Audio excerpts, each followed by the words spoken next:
Filming for this feature took place over 5 days. On the Friday, line-side shots were taken and resulted in this view of a king on the Bristolian. The Great Western's heaviest express engines were used on Fridays when the train weight was increased for the weekend.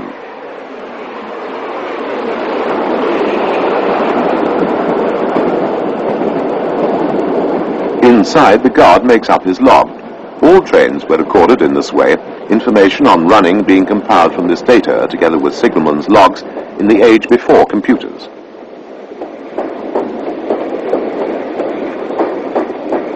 Finally, we run into Brunel's great masterpiece Paddington Station, passing pilot engines.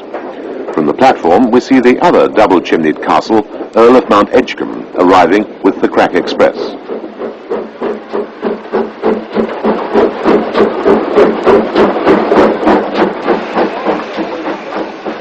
A good job, well done. The Cardigan branch in rural southwest Wales. This was a classic small Great Western terminus with a single platform station served by a one-coach train, to which had been added a single box van.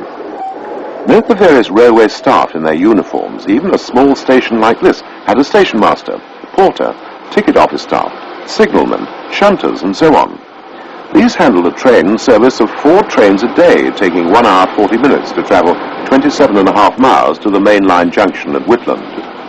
On this occasion, this required the use of 2 of the Great Western's standard branch line locomotives, the Class 4500 Small Prairies. Number 4550 is to take the train back along the branch line, while 4558 moves over to the goods yard to take water and to prepare to take the branch freight train out. The driver is given the train's staff token to allow him access onto the single line. The Cardigan branch still had 5 years to work when these films were taken, closing to passengers in September 1962.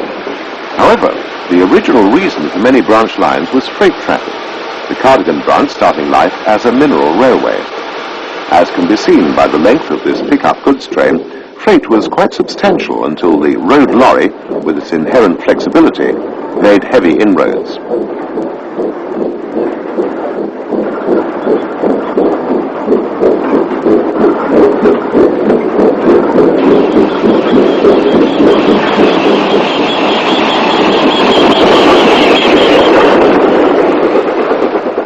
This had been taking place throughout the 1950s, and during the time that Railway Roundabout was on the air from 1958 to 1962, the drift became a flood, destroying the railway's economics. Freight traffic survived a mere 8 months after the passenger traffic had gone. Passenger trains were normally handled by the Great Western's last design of light passenger tank engines, the 1600 small panniers, number 1637 being the regular engine at this time. Note the single lamp under the chimney denoting a local passenger train.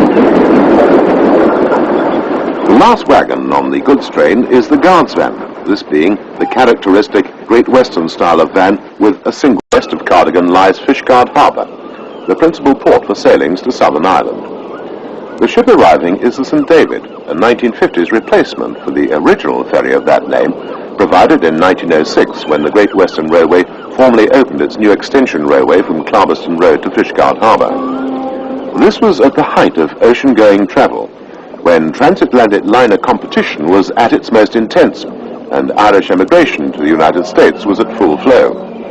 The new station and port at Fishguard replaced that of Neyland, initially serving the Irish route from the 30th of August 1906.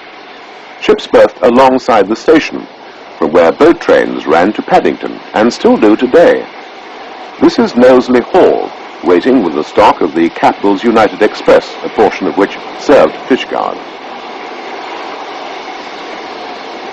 From 1909, Fishguard became a regular port of call for the Cunard line, which served Liverpool.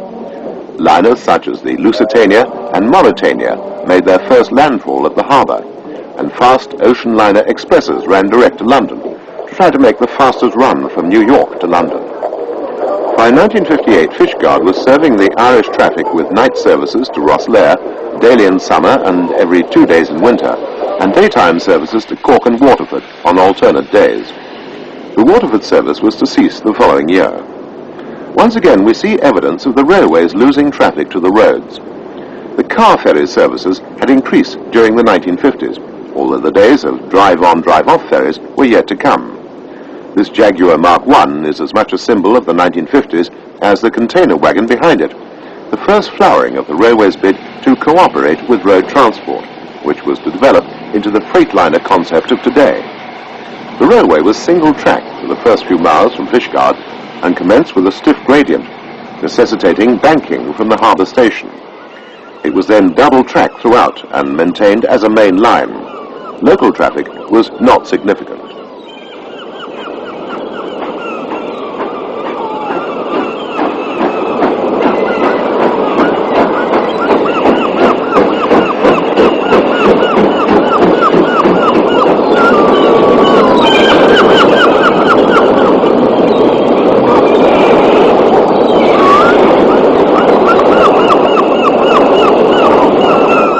Decimated in the 1950s. The C&L was the last survivor of this network, as its purpose was to transport coal from the mine at Arigna for use in Ireland's coal-fired power stations. It was to survive another 2 years, closing in 1960. The mine at Arigna was at the end of the Drumshanbo branch, which left the main line at Ballinamore, where the railway's works were situated. It had acquired a number of engines from other Irish narrow-gauge lines, numbers 3 and 4 coming from the Tralee and Dingle. The engine on the left was an original C&L 440 tank.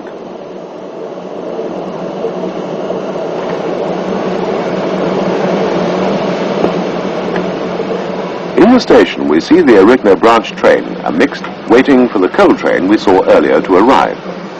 This is headed by Tralee and Dingle number 6T, a Hunslet 260 tank. This would reverse here to go on the C&L main line. The Tralee and Dingle had survived until 1953, cattle trains being its last function. These cattle are being loaded into the typical Irish cattle wagons, which had no roofs. Agricultural traffic had already been mainly lost to road transport, but here in Northwest Ireland the railway still hung on to some of the business. The train was assembled alongside the goods shed with another Tralee locomotive, number 5T, ready to take it up the main line. This engine was a Hunslet 262 tank. The T in the number was to indicate an ex-Tralee locomotive.